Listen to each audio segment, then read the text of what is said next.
Brad Stevens may have made all of his moves at the NBA trade deadline, but now we're into free agency in the buyout market. So what else will the Boston Celtics do? We're going to break down what they can do here on Celtics Today by Chat Sports. I am your host, Allie Barefoot. We're going to break down what happened during the NBA trade deadline. We really want to touch on the 4 candidates that could be coming to the Boston Celtics if Brad Stevens has a little bit more up his sleeve. But nonetheless, if you guys had fun during our 2024 NBA live trade deadline, go on ahead and like this video. If you guys didn't make it, give it a like anyways. Just go on ahead, show us some love, hit the thumbs up button. Thank you guys so much for taking your time to watch this video. Hit that like button on your way down to the comment section while we go on ahead and break down the top 4 buyout targets for the Boston Celtics. Of course, number 1 coming in, this is in no order here. It is, of course, Danuel House Jr. He is a small forward from the Pistons, and Smitty did inform me that the Pistons fully bought him out.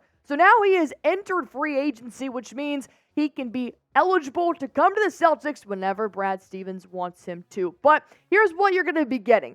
Texas A&M legend, 6'6", which is great size, kind of a little bit under there from Sam Hauser, and then 4.2 points per game. Nothing flashy. Once again, your buyouts are going to be the same as your trade targets. They're going to be bench assets, hopefully some wing depth. We really don't need any more defensive assets thanks to Xavier, Tillman, and Jared Springer. 44.8% from the field. Not the best right now, but he could definitely provide some minutes on the court just to at least give the starters some time to get a rest, catch their breath, and take a seat. But House will definitely, heavily be sought after by multiple contenders. I don't think Brad Stevens is going to be the only person that will give a phone call to Detroit Pistons to see what's going on here, because he will likely go wherever he gets the most playing time, because you guys have to remember, these Celtics cannot get anybody that makes more than $12.4 million because their payroll is already too much to handle, so they cannot afford it. That's why all these buyout candidates will be kind of cheap.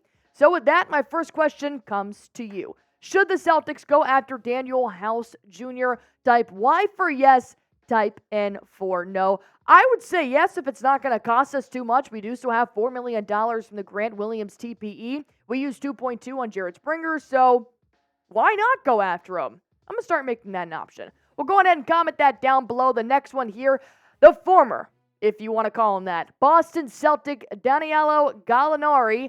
He was with the Boston Celtics, but he did get shipped out once he did obtain an injury. So he is from across the pond. He is from Italy. 6'10", not KP height, but once again, who is? 6'10" would be huge, especially if you're going to acquire him to kind of split some time with Luke Cornett. That would be ginormous, literally, to have both of them in the backcourt off the bench. But front court. Overall, 7.3 points per game, 3 rebounds per game, which is great for his size.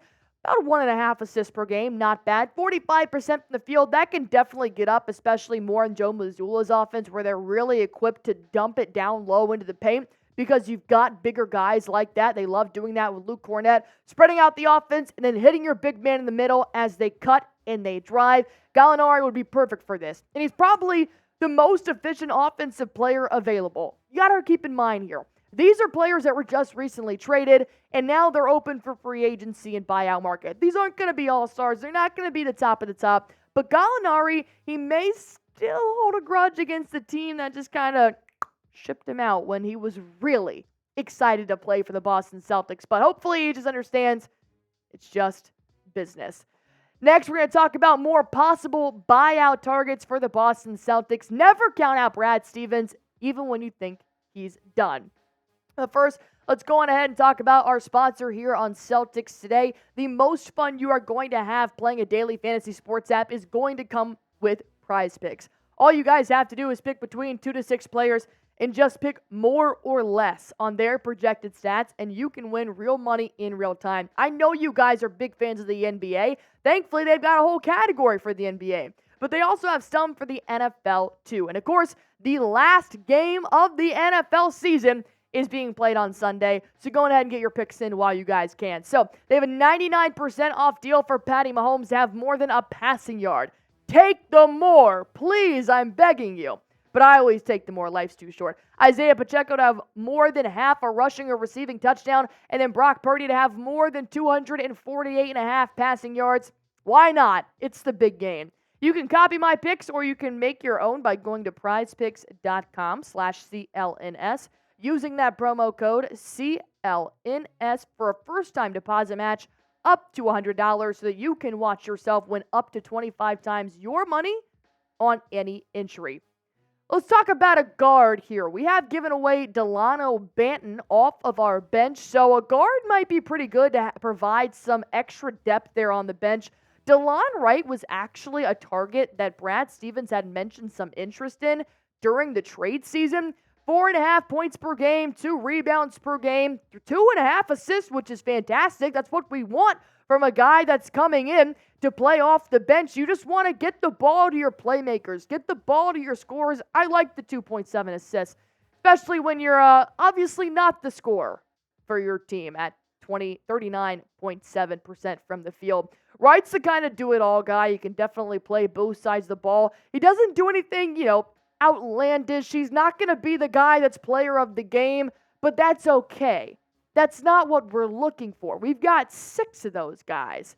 So we want a court vision type of player, a high IQ guy who's not going to go in there and put you in the minus. We just want somebody to go in who's going to make some plays, know when to cut, play some defense, maybe grab a steal here or there, and help the C's win. And primarily give the 6 starters some rest and allow Joe Mazzulla to trust you and your ball handling skills to come in and not screw it up.